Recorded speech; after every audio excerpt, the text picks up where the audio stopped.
சிவவாக்கிய சித்தர் இப்படிலாம் வரிகள் எழுதியிருக்காரு. மாதம் மாதம் தூமைதான் மறந்து போன தூமைதான் மாதம் மற்று நின்றலோ வளர்ந்து ரூபமானது.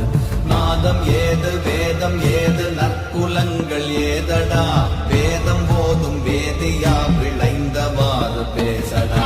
மாதம் மாதம் இயற்கையாக பெண்களுக்கு வரக்கூடிய மாதவிடாய் உதிரப்போக்கை குறிப்பது இந்த தூமை. ஒரு பெண் தான் கருவுற்று இல்லை என்பதை குறிக்குது. அந்த தூமை நின்று போனால் அந்த பெண் தன் வயிற்றில் கருவை தாங்கி இருக்கிறாள் என்று பொருள். நாதமும் விந்துவும் கலந்தே இந்த உயிர் உருவான நிலையில் இதில் வேதம் ஏது, நற்குலங்கள் ஏது? வேதங்களை வெறும் வாயால் மட்டுமே ஓதுவதால் நீங்கள் உயர்ந்தோன் என்று கருதும் வேதியரே, தீட்டு என்று கருதும் அந்த தூமையிலிருந்துதான் தாமும் பிறந்தீர் என்பதை அறிவாய் என்கிறார் சிவவாக்கிய சித்தர். சித்தர்களே மிக புரட்சிக்குரிய ஒரு சித்தர்னா அது சிவவாக்கிய சித்தர் தான். மனிதனுடைய மனதை மிக ஆழமாக சிந்திக்க வைக்கக்கூடியது இவருடைய வரிகள். இதை கண்டிப்பா உங்க நண்பர்களுக்கு பகிருங்க. நம்ம தமிழை சொல்லிக் கொடுங்க.